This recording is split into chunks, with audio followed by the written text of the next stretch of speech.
এবারে ZSRM নির্বাচন বিশ্লেষণ।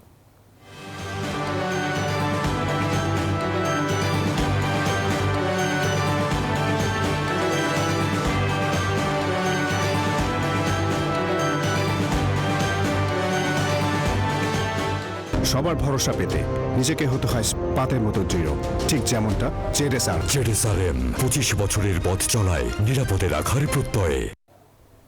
৬টি সিটি কর্পোরেশনে বিএনপি সরকারের প্রশাসক নিয়োগের প্রতিবাদ জানিয়েছে বাংলাদেশ জামায়াতে ইসলামী।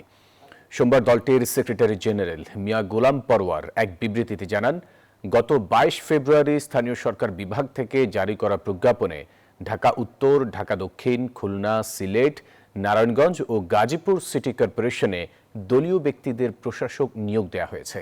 তিনি দাবি করেন, এই সিদ্ধান্ত জন আকাঙ্ক্ষার পরিপন্থী এবং বৈষম্যহীন ও গণতান্ত্রিক সমাজ গঠনের প্রত্যাশার সঙ্গে সাংঘর্ষিক।